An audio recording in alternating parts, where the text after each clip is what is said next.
Good morning সবাইকে, good morning. আজকে basically ভিডিওটা করছি একটা অন্য টপিকের ওপর।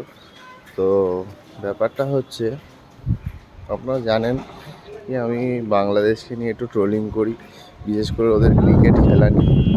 বাট যে ঘটনাটা আজকে বাংলাদেশে ঘটেছে, সত্যি সেটা অত্যন্ত লজ্জার একটা বিষয়।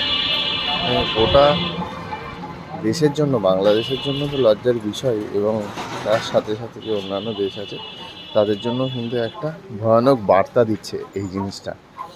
তো ব্যাপারটা হয়েছে, ওদের দেশে সরকারি কোটার কিছু সংরক্ষণের ব্যাপারে ছাত্র আন্দোলন হচ্ছিল। তো সেই ছাত্র আন্দোলনে সারা দেশ জুড়েই হচ্ছিল। পুলিশ সেই ছাত্র আন্দোলনে ছাত্রদের ওপরে কিন্তু অকথ্যভাবে গুলিগালাজ করেছে, এবং ওতে কিছু ছাত্ররা নিহতও হয়েছে।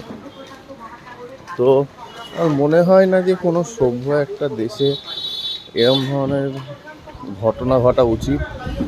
তো এটা অত্যন্তই নিন্দনীয় ঘটনা, এবং যারা ভারতীয় আছেন বা আছো, তোমরা অনেক সাবধানে থেকো এবং পারলে দেশে ফিরে আসো। ইতিমধ্যে কিন্তু ভারত বাংলাদেশ মৈত্রী এক্সপ্রেস যেটা রয়েছিল সেটা কিন্তু আপাততর জন্য বন্ধ রয়েছে, এবং বাংলাদেশে কিন্তু স্কুল কলেজ অনির্দিষ্টকালের জন্য বন্ধ রয়েছে। মানে দেশের অবস্থা খুবই খারাপ। আমার মনে হয় না কোনো একটা শিক্ষিত কালচার্ড দেশে এরম ধরনের ঘটনা ঘটা উচিত।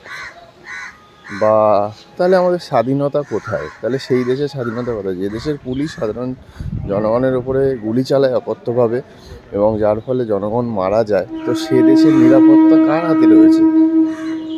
তাই সমস্ত ভারতীয়দের উদ্দেশ্যে বলা, যদি আপনারা কেউ বাংলাদেশে থেকে থাকেন, সাবধানে থাকুন অথবা দেশে ফিরে আসুন। ধন্যবাদ।